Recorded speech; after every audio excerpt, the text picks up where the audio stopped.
My name is Elias. My first night in Prague, I felt a distinct sense of unease. This old boarding house, with its long, shadowy corridors and creaking wooden staircase, possessed an indescribable gloom. The dim, yellowish light from the antique lamps did little to dispel the darkness. In fact, it seemed to thicken it. My small room was on the top floor, overlooking a quiet cobblestone street.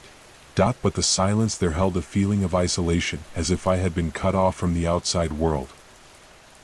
The very next day, I met Mrs. Anya. She lived on the ground floor in the apartment directly beneath mine. The first time I saw her was on the stairs. She was standing at the end of the hallway, her back to me. Her snow-white hair was pulled back in a tight bun, and a long black coat enveloped her, revealing only her gaunt hands clutching a black rosary. When she turned, I was startled by her eyes. They held no warmth or friendliness, but were cold and deep, like two bottomless black pits. She said nothing, merely stared at me for a moment before slowly entering her apartment. The heavy wooden door closing behind her with a dry, hollow click. In the days that followed, I began to notice Mrs. Anya's strange habits. She was a woman of few words, almost never leaving her apartment during the day. But late at night, when everything fell silent, I would often hear her slow footsteps in the hallway. Peeking through the crack in my door, I would usually see her standing silently in front of my room. Her thin silhouette stretched long on the floor beneath the weak hallway light. She would just stand there, motionless, staring at the door as if trying to see through it. Each time, a shiver would run down my spine. Sometimes, in the dead of night, I would also hear peculiar whispers coming from her apartment. They were so faint that I couldn't discern if they were words or just meaningless sounds. But they carried a chilling undertone, as if someone were muttering wicked prayers or ancient incantations. These sounds made me feel uneasy and anxious, as if some unseen presence was lurking within this boarding house. One night, I awoke to an all-encompassing feeling of cold. Opening my eyes, I was horrified to find Mrs. Anya standing right beside my bed. The pale moonlight streaming through the window cast an eerie glow on her wrinkled face and cold eyes, making them appear even more terrifying. In her hand, she held a half-burnt candle, its small, flickering flame casting ghostly shadows on the walls. She was muttering words I couldn't understand, her voice hoarse and chilling, like the wind whistling through ancient graves. My heart pounded in my chest, my throat constricted, rendering me speechless. I could only stare at her, fear spreading through my body like a venom. Mrs. Anya stood there for a moment, her eyes still fixed on me, before slowly turning and walking out of the room. The door closed, leaving me alone in the darkness, my heart still racing and cold sweat beating on my skin.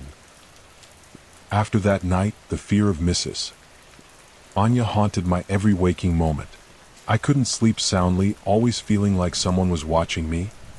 I decided I had to find out about her and the dark secret she was hiding. I began asking the other residents about Mrs. Anya. Most of them seemed hesitant to talk about her, only saying that she had lived there for a very long time and was a strange woman. An elderly man who lived on the bottom floor, after some hesitation, told me a chilling story. He said that, many years ago, this boarding house had been the residence of a secret cult.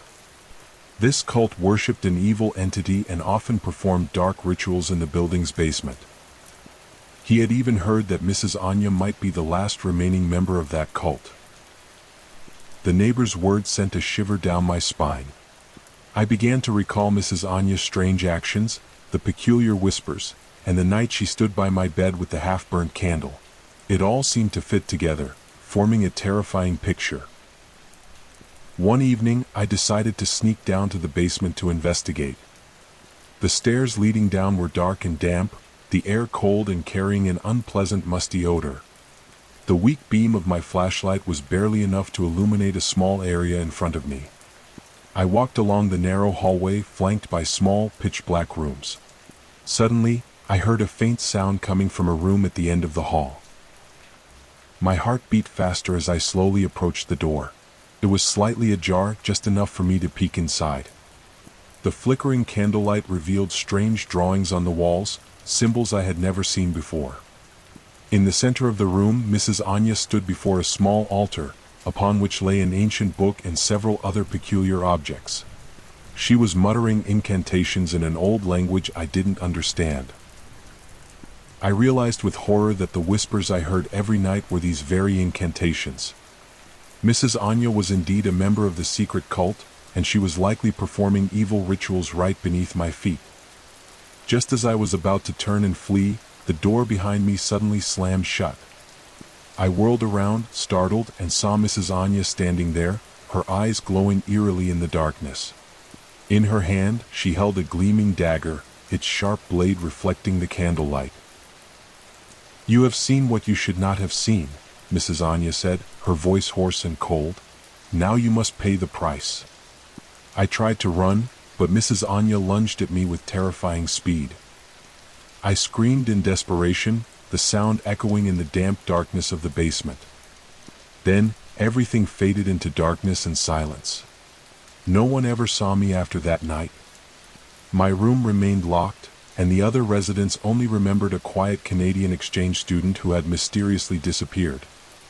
But on quiet nights, some still claimed to hear slow footsteps and strange whispers coming from Mrs. Anya's apartment on the ground floor. And those who live in that old boarding house always feel a vague sense of unease. As if an evil presence is still lurking somewhere in the shadows, waiting for its next victim.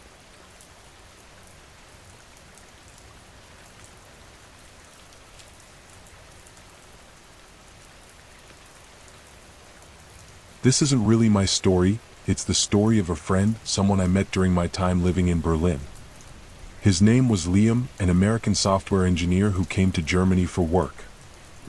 He told me about the terrifying months he went through, and even now, whenever he recounts it, a trace of fear still lingers in his eyes. Liam met a girl named Alara. She was beautiful in a very particular way, with long flowing black hair and deep blue eyes like an autumn lake. They met at a cafe near Liam's workplace, and from their very first meeting, Liam was captivated by Alara's captivating appearance and intelligence. Everything initially unfolded like a dream. They strolled along the banks of the Spree River, explored the ancient streets of Berlin, and enjoyed romantic candlelit dinners together. Liam thought he had found the woman of his destiny.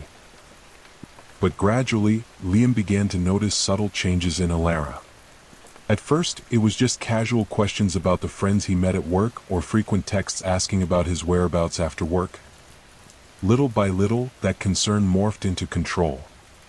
Alara started paying attention to how quickly he replied to her messages, becoming upset if he didn't respond immediately. She often inquired about incoming calls on his phone, and sometimes, while he was asleep, she would secretly check his messages and emails. Liam felt suffocated and uncomfortable, but he still tried to be patient because he didn't want to upset Alara. He thought perhaps she was just a little insecure in love.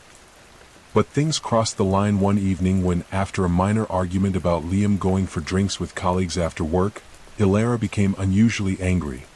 She cried, screamed, and accused him of cheating on her. That night, Liam made a decision. He knew this relationship was unhealthy and he needed to get out. He spoke to Alara gently but firmly, explaining that they weren't right for each other and that he wanted to end things. Alara's reaction was beyond anything Liam could have imagined. She became frantic, weeping uncontrollably, begging him not to leave her. When Liam remained steadfast in his decision, a cold and terrifying look suddenly appeared in her eyes. She stared at him with a hatred he had never seen before. A few days after the breakup, Liam began to feel like something was wrong. He received strange text messages from unknown numbers, often just nonsensical characters or bizarre symbols. He also got missed calls at odd hours, and when he called back, the other end would be eerily silent. But what truly terrified Liam was that he started seeing the silhouette of a woman who looked exactly like Alara lurking near his home at night. He would often see her standing across the street, under the dim street lights, staring intently at the windows of his apartment. Every time he went out, he always had the feeling that someone was watching him. He would turn his head, but usually wouldn't see anyone. However, that feeling of being watched constantly haunted him, making it impossible for him to feel at ease. One night, while Liam was asleep, he was jolted awake by a strange noise coming from outside his window. He crept to the window and cautiously peeked out. Under the pale moonlight, he saw Elara standing in his garden, holding a peculiar bouquet of flowers. They weren't the vibrant flowers he used to give her, but withered branches tied together with a dark red string. She was muttering words Liam couldn't clearly hear, but the sound carried an eerie and frightening quality. The next morning, Liam found that strange bouquet placed right in front of his door. A wave of fear washed over him. He knew that Elara was more than just a rejected girlfriend. There was something darker and more sinister lurking within her. In the days that followed, Elara's obsession grew increasingly terrifying. Liam started receiving strange gifts delivered to his apartment. Dolls with their faces slashed, photos of him crossed out with red ink. He even found bizarre drawings etched onto his front door, symbols he had never seen before. Liam lived in constant fear. He didn't dare go out alone at night, always locking his doors carefully and checking every corner of his apartment. He tried to contact Elara, demanding that she stop, but she never replied. Instead, her obsession became more sophisticated and more frightening. One evening, while Liam was working late at home, he heard a soft knock on the door. He looked through the peephole but saw no one. He thought he must have misheard, but the knock came again, this time louder. He hesitantly opened the door, and standing before him was Elara. Her eyes were bloodshot, her face pale, and in her hand she held a gleaming kitchen knife. "You can't escape me, Liam," Elara said, her voice hoarse and menacing. "We belong together." Liam screamed and tried to slam the door shut, but Elara pushed her way in. A terrifying struggle ensued in Liam's small apartment. He tried to fight back, but Elara seemed to possess some unnatural strength. Finally, Liam fell to the floor and Elara stood over him, the kitchen knife still clutched in her hand. I don't know what happened after that. Liam disappeared mysteriously and no one has seen him since. Some say he moved away to escape Elara. But I don't think so. Every time night falls, I still feel an inexplicable unease, as if a ghost is lurking somewhere in this city, a ghost with deep blue eyes and a heart full of hatred, forever searching for the one it haunts. And sometimes, I wonder if Liam was Elara's last victim, or if there will be others who will have to endure that terrifying obsession.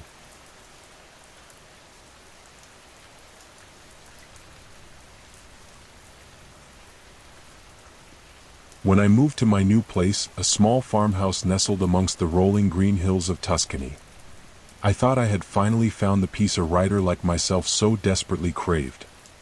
The quiet space, the stunning scenery, and the remoteness from the noisy city life promised endless inspiration.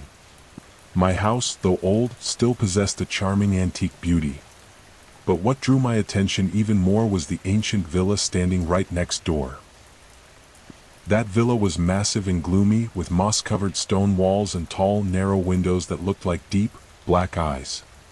It appeared to have been abandoned for a long time, yet I knew someone lived there. A man named Alessandro.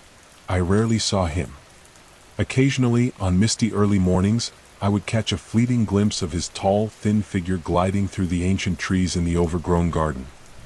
But he always vanished as quickly as a phantom. The villagers I met also seemed to avoid the subject when I asked about Alessandro.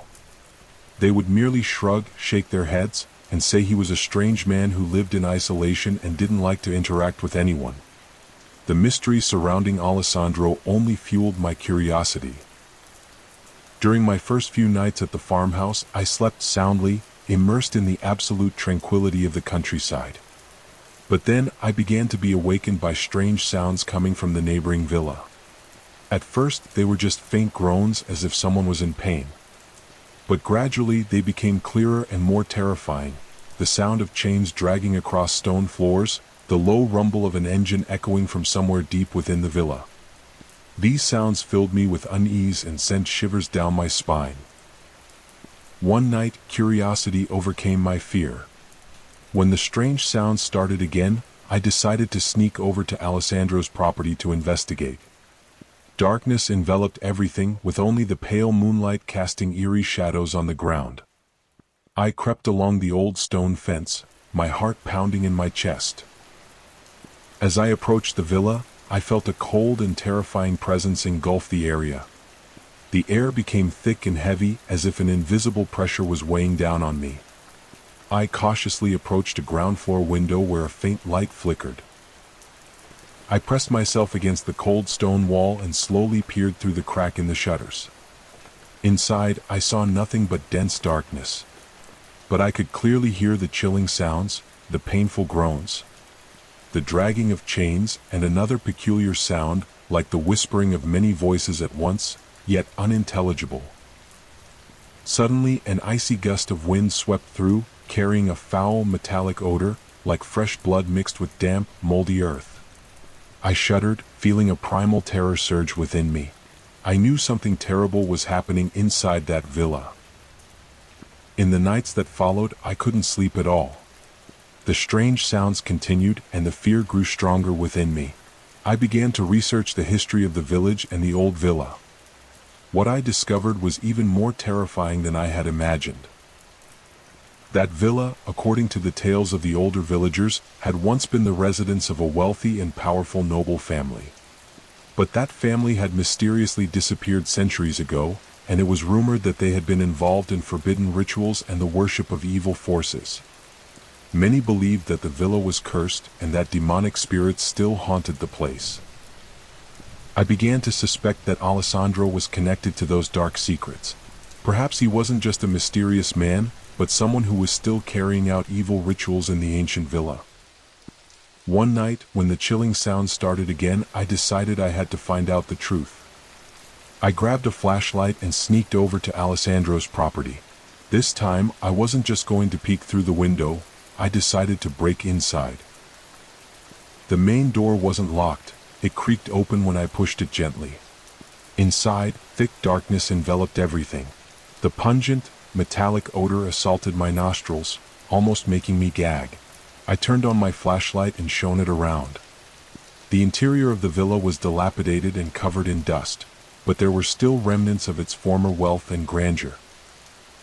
I walked along a long, shadowy hallway, my footsteps echoing in the terrifying silence. When I reached the end of the hall, I saw a large wooden door, carved with strange figures. The groaning sounds and the dragging of chains seemed to be coming from behind that door. My hand trembled as I reached out and pushed the door. It swung open, revealing a large room with cold stone walls. Moonlight streamed through the tall windows, casting ghostly streaks of light across the floor. In the center of the room, I saw a horrifying sight. Alessandro stood before an ancient stone altar, upon which lay a thick book with yellowed pages and strange symbols. Surrounding the altar were half-burnt black candles, casting dancing shadows on the walls. And on the floor, I saw several people bound by iron chains, their mouths gagged, their eyes filled with terror and pleading. Alessandro was muttering incantations in an old language I didn't understand. His voice was hoarse and chilling, echoing in the silent room.